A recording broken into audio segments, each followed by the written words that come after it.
श्री शांब शिवाय नमः। श्री गणेशाय नमः। मित्रों, आज हम रुद्र संहिता के सृष्टि खंड के 11वें अध्याय के महत्व को जानेंगे और समझेंगे शिव पूजन की विधि तथा उसका फल। ब्रह्मा और नारद जी के संवाद के अनुसार आप हमें शिव पूजन की वह विधि बताइए जिससे भगवान शिव संतुष्ट होते हैं, ऐसा ऋषिगण बोले। ब्राह्मण, क्षत्रिय, वैश्य और शूद्र सभी शिव की पूजा करते हैं। वह पूजन कैसे करना चाहिए, आपने व्यास जी के मुख से इस विषय को जिस प्रकार सुना हो वह बताइए। महर्षियों का वह कल्याणप्रद एवं श्रुति सम्मत वचन सुनकर सूत जी उन मुनियों के प्रश्न के अनुसार सब बातें प्रसन्नता पूर्वक बताने लगे। सूत जी बोले, जैसे आप लोग पूछ रहे हैं उसी तरह पूर्व काल में व्यास जी ने सनत कुमार जी से पूछा था, फिर उसे उपमन्यु जी ने भी सुना था। तब व्यास जी ने शिव पूजन आदि जो भी था उसे सुनकर लोक हित कामना से मुझे पढ़ा दिया था। इस विषय को भगवान श्री कृष्ण ने महात्मा उपमन्यु से सुना था। पूर्व काल में ब्रह्मा जी ने नारद जी से इस विषय में जो कुछ कहा था वही इस समय मैं कहूँगा। मैं संक्षेप में लिंग पूजन की विधि बता रहा हूँ, सुनिए। इसका वर्णन 100 वर्षों में भी नहीं किया जा सकता है।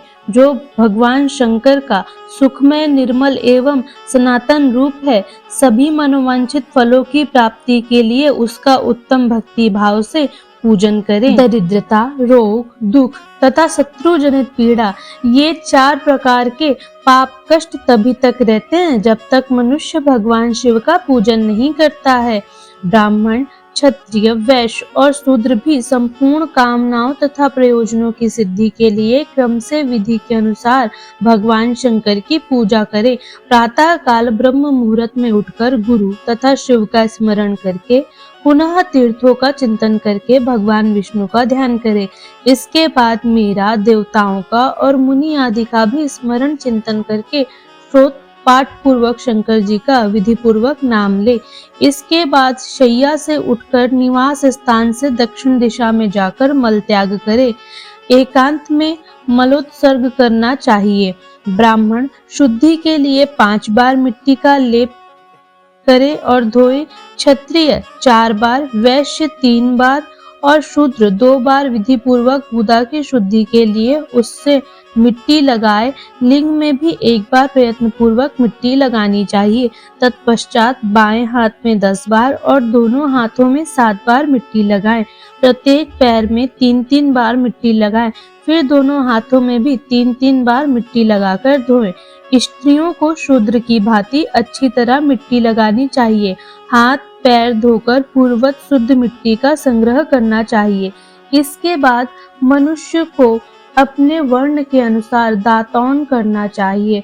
ब्राह्मण को 12 अंगुल की दातून करनी चाहिए, क्षत्रिय 11 अंगुल, वैश्य 10 अंगुल और शूद्र 9 अंगुल की दातून करे। दातून का यह मान बताया गया है।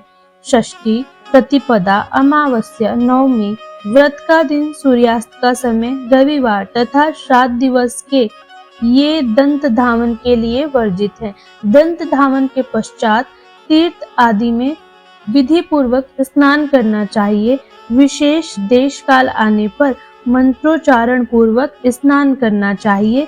स्नान के पश्चात पहले आचमन करके धुला हुआ वस्त्र धारण करें।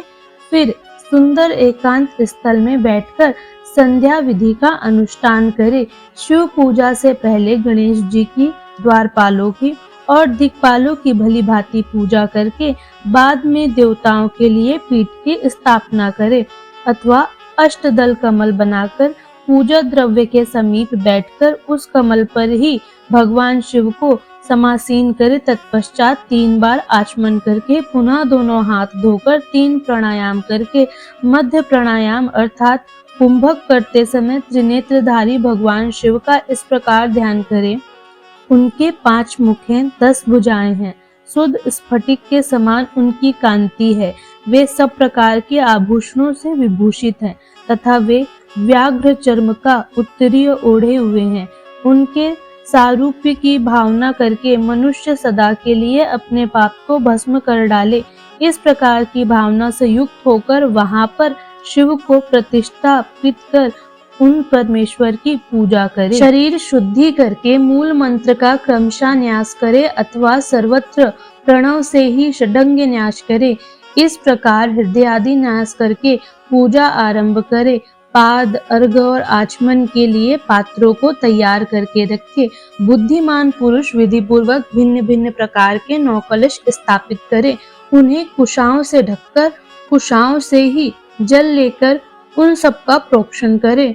उन सभी पात्रों में शीतल जल डाले। तत्पश्चात बुद्धिमान पुरुष देखभाल कर प्रणव मंत्र के द्वारा उनमें इन द्रव्यों को डाले। खस और चंदन को पाद पात्र में रखे। चमेली के फूल, शीतल चीनी, कपूर, बड़ की जड़ तथा तामल इन सबको यथोचित रूप से कूट पीसकर चूर्ण बनाकर आचमनीय पात्र पंच पात्र में डाले। यह सब चंदन सहित सभी पात्रों में डालना चाहिए। देवाधिदेव महादेव जी के पार्श्व भाग में नंदीश्वर का पूजन करे। गंध, धूप, दीप आदि विविध उपचारों से शिव की पूजा करे। इसके बाद ओम सदोजातम प्रपद्यामि इत्यादि मंत्र से सर्वेश्वर शिव का आवाहन करके ओम वामदेवाय नमः इत्यादि वामदेव मंत्र से उन्हें आसन पर विराजमान करे। फिर ओम तत्पुरुषाय विद्महे इत्यादि रुद्र गायत्री द्वारा इष्ट देव का सानिध्य प्राप्त करके उन्हें ओम अघोरेभ्योरथा इत्यादि अघोर मंत्र से वहां निरुद्ध करे।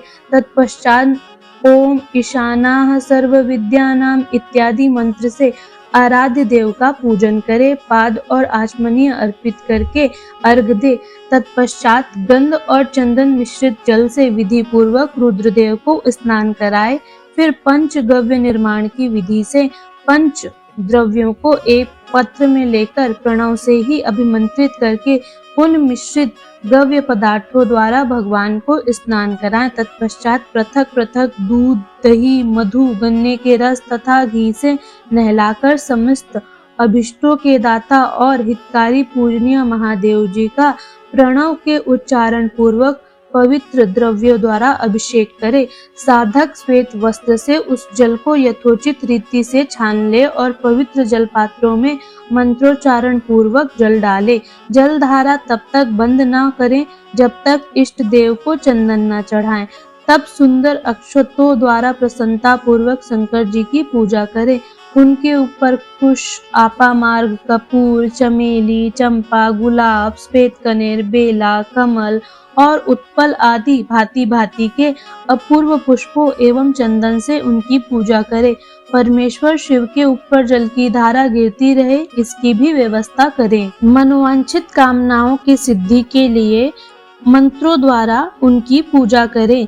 रुद्र मंत्र से, नील रुद्र मंत्र से, पुरुष सूक्त से, श्री सूक्त से, अथर्वशीर्ष के मंत्र से, शांति मंत्र से, शांति संबंधी दूसरे मंत्र से, भारुंड मंत्र से, अरुण मंत्रों से, अर्थाभिष्टाम तथा देवव्रत साम में रतन मंत्र से, पुरुष सूक्त से, मृत्युंजय मंत्र से तथा पंचाक्षर मंत्र से उनकी विधि पूर्वक पूजा करें। धूप, दीप, नैवेद्य, सुंदर तांबूल, सुरम्य आरती, स्तोत्रों तथा नाना प्रकार के मंत्रों एवं नमस्कारों द्वारा यथोक्त विधि से उनकी पूजा करें। तत्पश्चात अर्घ देकर भगवान के चरणों में फूल बिखेर कर और साष्टांग प्रणाम करके देवेश्वर शिव की आराधना करें। इसके बाद हाथ में फूल लेकर खड़ा होकर के दोनों हाथ जोड़कर इस मंत्र से सर्वेश्वर शंकर की पुनः प्रार्थना करें। हे शिव, मैंने अनजाने में अथवा जानबूझकर जो जब पूजा आदि सत्कर्म किए हों वे आपकी कृपा से सफल हों। इस प्रकार पढ़कर भगवान शिव के ऊपर प्रसन्नता पूर्वक फूल चढ़ाएं। तत्पश्चात स्वस्ति वाचन करके नाना प्रकार की आशीर्वाचन प्रार्थना करें। फिर शिव के ऊपर मार्जन करना चाहिए। इसके बाद नमस्कार करके अपराध के लिए क्षमा प्रार्थना करते हुए पुनरागमन के लिए विसर्जन करना चाहिए। इसके बाद अघोर मंत्र का उच्चारण करके नमस्कार करें। फिर संपूर्ण भाव से युक्त होकर इस प्रकार प्रार्थना करें, प्रत्येक जन्म में शिव में मेरी भक्ति हो, शिव में भक्ति हो, शिव में भक्ति हो। आपके अतिरिक्त दूसरा कोई मुझे शरण देने वाला नहीं है, आप ही मेरे लिए शरण दाता हैं। जो इस प्रकार शिव भक्ति परायण होकर प्रतिदिन पूजन करता है, उसे अवश्य ही पग पग पर सब प्रकार की सिद्धि प्राप्त होती है। वह उत्तम वक्ता होता है तथा उसे मनोवांछित फल की निश्चय ही प्राप्ति होती है। रोग, दुख, शोक, दूसरों में निमित्त से होने वाला उद्वेग, कुटिलता, विष तथा अन्य जो कष्ट उपस्थित होता है, उसे कल्याणकारी परम शिव अवश्य नष्ट कर देते हैं। उस उपासक का कल्याण होता है। जैसे शुक्ल पक्ष में चंद्रमा बढ़ता है, वैसे ही शंकर की पूजा से उसमें अवश्य ही सद्गुणों की वृद्धि होती है। इस प्रकार मैंने शिव की पूजा का विधान आपको बताया है। अब आप और क्या पूछना तथा सुनना चाहते हैं? इस प्रकार से ब्रह्मा जी ने नारद जी से वचन कहे थे और ये 11वां अध्याय सृष्टि खंड का यहीं पर समाप्त होता है। मैं आपसे मिलूंगी अगला अध्याय लेकर अगले वीडियो में। तब तक के लिए हर हर महादेव।